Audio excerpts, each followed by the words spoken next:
President Trump heads to the United Nations tomorrow to spend the week meeting with world leaders. On his plate, North Korea, China, and Iran. Ahead of his trip, we went to the State Department yesterday to discuss global tensions with Secretary of State Mike Pompeo. Mr. Secretary, welcome back to Fox News Sunday. It's great to be with you, Chris. This week, North Korean leader Kim Jong-un talked about dismantling missile test sites, nuclear fuel facilities. President Trump called it very positive. We had very good news from North Korea, South Korea. They met, and we had some great responses. We're making tremendous progress with respect to North Korea. But the North Koreans have not agreed to give up a single missile, a single nuclear weapon, nor are they giving us the inventory of their arsenal. Is that tremendous progress? You have to step back to where we began this administration with a well-developed program inside of North Korea. We have now achieved the ceasing of missile testing, the ceasing of nuclear testing. We have gotten the remains of 55 Americans. We're in deep discussions about how to proceed with respect to denuclearization. President Moon traveled to Pyongyang for the third time this past week and made progress. We're continuing to make progress. These are all the right steps forward. It's the right path.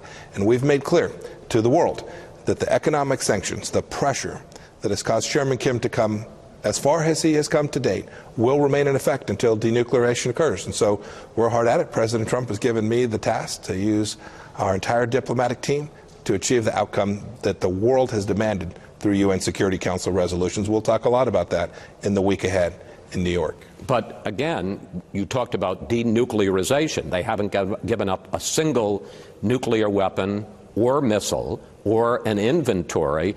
And now they're talking in the meeting, the summit with South Korean President Moon, they talked about, quote, corresponding measures, such as a treaty to end the Korean War. One, is that on the table? And two, whatever happened to the position of the administration that North Korea has to get rid of all of its arsenal before we give any concessions? Administration's position hasn't changed one jot from the time we entered this discussion. We are working diligently to achieve many of the outcomes that you described. We've had extended conversations about this. I don't want to get into the details of the negotiations that are underway, but we've talked about particular facilities, particular weapon systems. Those conversations are underway, and we are hopeful that we can deliver this outcome for the world. But to get to this point about corresponding measures, you say the position hasn't changed one bit. Does that mean they have to get rid of their entire nuclear arsenal and missiles before we give concessions, for instance, a peace treaty? Everybody's got their own idea what a concession might be. Some thought it was a concession for President Trump to go to Singapore. I certainly didn't think so. President Trump doesn't. But what we've made clear is the economic sanctions, the driving force to achieve the outcome we're looking for, will not be released. The UN Security Council will not reduce those sanctions until such time as we've achieved that final denuclearization. I want to pick up on that because the South Koreans are already talking about renewing economic relations with South Korea. The Russians and the Chinese are looking the other way. There's been apparently rampant smuggling of oil, fuel into South Korea. Isn't the U.S. policy of maximum pressure on North Korea, isn't that releasing its grip? Absolutely not. I mean, I've read what you should be very careful about everything that you read in the press around the world. The entire UN Security Council remains committed to enforcing the UN Security Council resolutions. I am confident we will renew that and renew the commitments to that in the week ahead. It's one of the things we'll talk a great deal about. To a country, every nation has told me personally they remain committed to enforcing the UN Security Council resolutions. Let's turn to China, where we are on the verge of a major trade war. The U.S.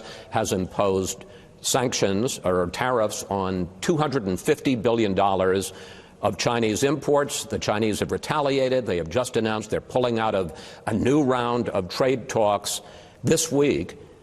How hard is President Trump prepared to go in this face-off with China, and for how long? We know this much. The trade war by China against the United States has been going on for years. Here's what's different in this administration. To the extent one wants to call this a trade war, we are determined to win it.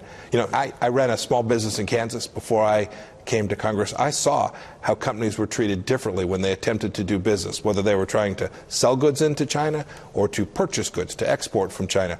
I watched how American companies were treated unfairly, differently, a different set of rules. If they wanted to invest in my business in Kansas, they could have. Had I wanted to invest in a Chinese supplier there, I couldn't. These are fundamentally unfair. The American people know that, and President Trump's going to fix it.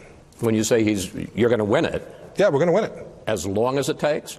We're going to win it. We're going to get an outcome which forces China to behave in a way that if you want to be a power, a global power, transparency, rule of law, you don't steal intellectual property, the fundamental principles of trade around the world, fairness, reciprocity, those are the things President Trump has told his counterpart there, who he very much likes.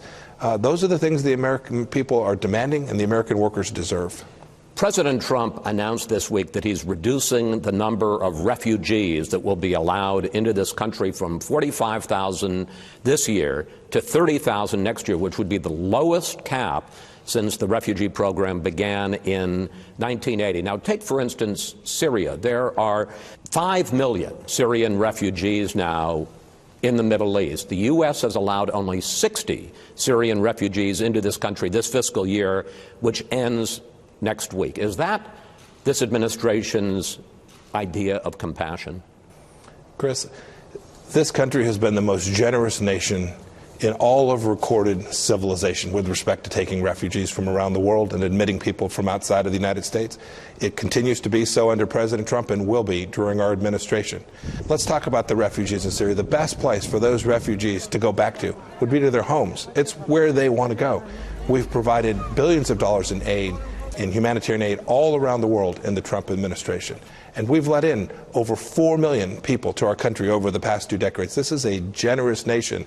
To focus just on this legal term refugees, on this notion of refugees, doesn't encompass the full scope of American generosity. Second point, President Trump is also committed to making sure America is secure. And the vetting that's taking place is important. It reduces risk in the American homeland. And then finally, the work that we've done to get our allies to share this burden. We now have hundreds of millions of dollars coming in from Gulf states to support Syrian reconstruction and redevelopment, things that never happened. This was good work driven by the president, led by American diplomacy, to get other countries to share the burden of making sure that these refugees are well taken care of. New subject. This week, the president ordered the release of previously classified documents about the Russia investigation. That release has been delayed, at least temporarily, but he says they show that the Russia probe began as a hoax. It's a terrible witch hunt, and it's hurt our country. And the things that have been found over the last couple of weeks about text messages back and forth are a disgrace to our nation.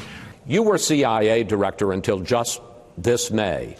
Did you see any legitimate reason to investigate ties between any Trump associates and the Kremlin? Did you see any legitimate basis to surveil Carter Page? I've consistently said I'm not going to talk about the investigation. I had the role of CIA director, and so I don't have anything to add to that today. But can you tell us whether or not it was a hoax or whether there were legitimate national security concerns? Oh, I've been very clear. We have real risk to outside agents trying to do harm to America. There's no mistake about that. There are many countries seeking to meddle in our elections. The Chinese, the Iranians, the North Koreans, and certainly what the Russians did in 2016 are all clear indications that there are those who want to undermine American democracy, and we have an obligation, both the intelligence community, our military, our diplomats, all of the U.S. government, to prevent that from ever happening. Finally, there was an attack on a military parade in Iran this weekend in which at least 24 people were killed, and your Iranian counterpart, Foreign Minister Zarif, blames it on the U.S. Did the U.S. play any role in that attack? And do you have any plans, or does the president have any plans, to meet with Iranian officials this next week at the UN General Assembly? Well, let me take your second question first. I don't know that there are any plans to date. The president's been pretty clear. If there are constructive conversations to be had with the Iranians, the president is happy to have them. He'd be willing to do so. Even with President Rouhani this week? The leader of the country is the Ayatollah Khamenei. That's who's running the show in Iran. I think that would be an important and interesting conversation. With respect to wait, I mean, is that talk, or are you just saying the president would like to meet with the Ayatollah? The president said he'll talk with anyone if we can have a constructive conversation. We want Iran to stop being the world's largest state sponsor of terror. But make no mistake about it, there's no indication that they have any intent of doing this. Just this past couple of weeks, they've come after American interests inside of Iraq, in Basra, and in Baghdad. And with respect to the attacks overnight, I saw the comments of Zarif. When you have a security incident at home, blaming others is an enormous mistake.